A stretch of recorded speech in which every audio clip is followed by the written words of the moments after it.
Tensions are at their peak in the Korean peninsula. Pyongyang has had a record year of missile testing. In 2020, North Korea conducted just 4 missile tests. The number doubled the next year. And this year, North Korea has fired more missiles than any other year. It has fired over 90 cruise and ballistic missiles in 2022 so far. At one point, it even launched 23 missiles in a single day. Its leader, Kim Jong-un, is showing off a range of weapons as world leaders fear a potential nuclear test on the horizon. Now, North Korea's latest provocation has marked a serious escalation in tensions. 5 North Korean drones crossed into South Korea on Monday.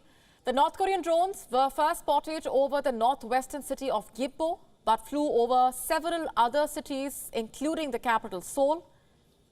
And this prompted Seoul to scramble fighter jets and attack helicopters to try and shoot them down.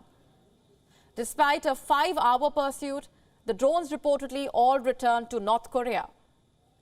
Several commercial flights at Incheon and Gimpo airports were grounded for about 50 minutes at the request of the South Korean military. The incident raises questions about South Korea's air defenses. According to officials, South Korea fired about 100 shots but still failed to bring the drones down. One of its own aircraft involved in the response, a Ka-1 light attack aircraft, crashed east of Seoul. At a cabinet meet, the South Korean president faulted the military's readiness and posture, which he said was greatly lacking. The military expressed regret that it failed to shoot down any of the 5 North Korean drones. South Korea's Joint Chiefs of Staff admitted that the country's air defenses were better equipped to detect and strike North Korea's armed drones, which are larger and pose a bigger threat.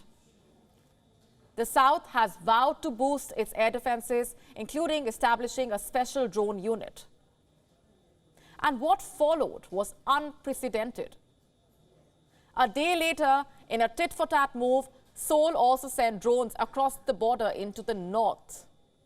Now, this was a first, and this briefly stopped flights from taking off at major airports near Seoul.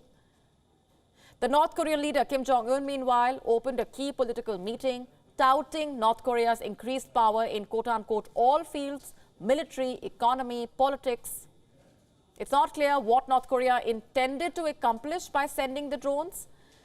Despite international sanctions, Pyongyang has been intensifying its weapons development.